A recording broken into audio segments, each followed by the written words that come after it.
السلام علیکم ناظرین، آج کی میری یہ ویڈیو بہت ہی انٹرسٹنگ ویڈیو ہے۔ سب سے پہلے تو آپ سے گزارش ہے کہ میرے اس چینل کو سبسکرائب کریں اور جو میری ویڈیوز ہیں ان کو لائک بھی کریں اور شیئر بھی کیجیے گا۔ ایمانداری اور سادگی کا نمونہ یہ میری ویڈیو کا عنوان ہے۔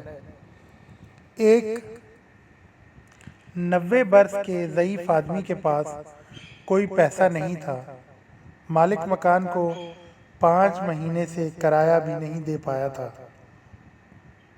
ایک دن مالک مکان تیش میں کرایہ وصولی کرنے آیا۔ بزرگ آدمی کا سامان گھر سے باہر پھینک دیا۔ سامان بھی کیا تھا، ایک چارپائی، ایک پلاسٹک کی بالٹی اور چند پرانے برتن۔ پیرانہ سالی میں مبتلا شخص بیچارگی کی بھرپور تصویر بنے فٹ پاتھ پر بیٹھا تھا۔ احمد آباد شہر کے عام سے محلے کا واقعہ ہے۔ محلے والے مل جل کر مالک مکان کے پاس گئے، التجا کی کہ اس بوڑھے آدمی کو واپس گھر میں رہنے کی اجازت دے دو، کیونکہ اس کا کوئی والی وارث نہیں ہے۔ 2 ماہ میں اپنا پورا کرایہ کہیں نہ کہیں سے ادھار پکڑ کر ادا کر دے گا۔ اتفاق یہ ہوا کہ ایک اخبار کا رپورٹر وہاں سے گزر رہا تھا۔ اسے نحیف اور لاچار آدمی پر بہت ترس آیا۔ تمام معاملہ کی تصاویر کھینچیں، ایڈیٹر کے پاس گیا کہ کیسے آج ایک مفلوک الحال بوڑھے شخص کو گھر سے نکالا گیا ہے، اور پھر محلے داروں نے بیچ میں پڑ کر 2 ماہ کا وقت لے کر دیا ہے۔ ایڈیٹر نے بزرگ شخص کی تصاویر دیکھی تو چونک اٹھا۔ رپورٹر سے پوچھا کہ کیا تم اس شخص کو جانتے ہو؟ رپورٹر ہنسنے لگا کہ ایڈیٹر صاحب، اس بابے میں کون سی ایسی غیر معمولی بات ہے کہ کوئی بھی اس پر توجہ دے؟ اسے تو محلے والے بھی نہیں جانتے۔ ایک وقت کا کھانا کھاتا ہے، برتن بھی خود دھوتا ہے، معمولی سے گھر میں جھاڑ پوچھا بھی خود کرتا ہے۔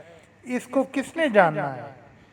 ایڈیٹر نے حد درجے سنجیدگی سے رپورٹر کو کہا کہ یہ ہندوستان کا 2 مرتبہ وزیر اعظم رہ چکا ہے اور اس کا نام گلزاری لال نندا ہے۔ رپورٹر کا منہ حیرت سے کھلے کا کھلا رہ گیا۔ ہندوستان کا وزیر اعظم اور اس بدحالی میں!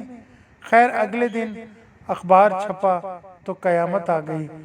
لوگوں کو معلوم ہوا کہ یہ عاجز سا بوڑھا ہندوستان کا 2 بار وزیر اعظم رہ چکا ہے۔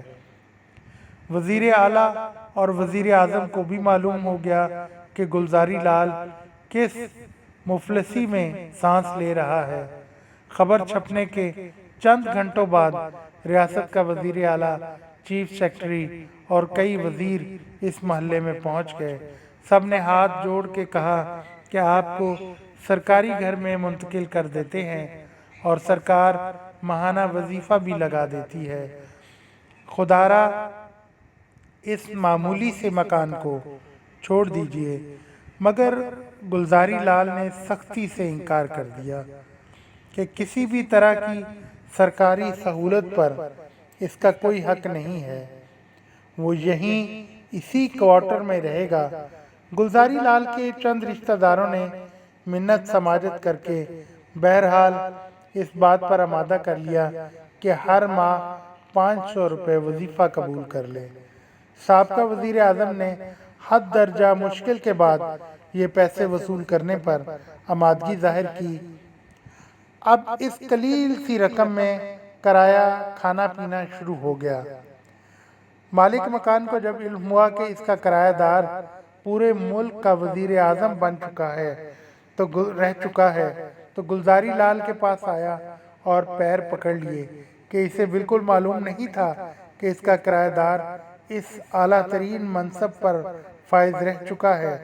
بوڑھے شخص نے جواب دیا کہ اسے یہ بتانے کی ضرورت ہی نہیں تھی کہ وہ کون ہے، وہ تو ایک معمولی سا کرایہ دار ہے، اور بس جب تک گلزاری لال زندہ رہا اسی مکان میں رہا اور مرتے دم تک 500 روپے میں گزارا کرتا رہا۔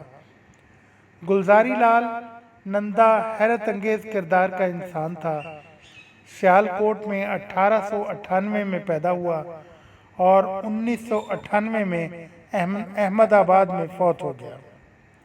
جواہر لال نہرو کے انتقال کے بعد 1964 میں وزیر اعظم رہا اور 1966 میں لال بہادر شاستری کے انتقال کے بعد بھی اس بلند پائے منصب پر فائز رہا۔ بنیادی طور پر ایف سی کالج لاہور سے اقتصادیات کی تعلیم حاصل کرتا رہا۔ دراصل وہ اقتصادیات کا استاد تھا۔ ممبئی اور احمد آباد کی یونیورسٹیوں میں پڑھاتا رہا۔ سیاست میں آیا تو یونین منسٹر، وزیر خارجہ اور ڈپٹی چیئرمین پلاننگ کمیشن بھی رہا۔ متعدد بار لوک سبھا کا ممبر بھی منتخب ہوا۔ گلزاری لال کا فلسفہ تھا کہ زندگی کو بہت سادہ گزارنا چاہیے، کسی شان و شوکت کے بغیر انتہائی قلیل رقم میں خوش رہنا ہی اصل امتحان ہے۔ ویسے گلزاری لال سادگی بالکل عصرت میں رہنے کی جو مثال قائم کر گیا، اس کے لیے حد درجے مضبوط کردار کی ضرورت ہے۔ 99 سال کی عمر میں فوت ہوتے وقت اس کے پاس کسی قسم کی جائیداد، کوئی بینک بیلنس اور کوئی ذاتی گھر تک نہیں تھا، بس ایک عزت و احترام کا وہ خزانہ تھا جو امیر سے امیر لوگوں کے پاس بھی نہیں ہوتا۔ یہ بھی حقیقت ہے کہ ہندوستان میں سیاست میں حد درجے کرپشن ہے، مگر اس کے باوجود ہمیں بارہا گلزاری لال جیسے کردار مل ہی جاتے ہیں۔ انڈیا میں کئی ایسے بلند سطح کے سیاستدان موجود ہیں جن کے اثاثے کچھ بھی نہیں ہیں، مگر اس طرح کی سادگی کی عملی مثال ہمارے ہاں ڈھونڈنا تقریباً ناممکن ہے۔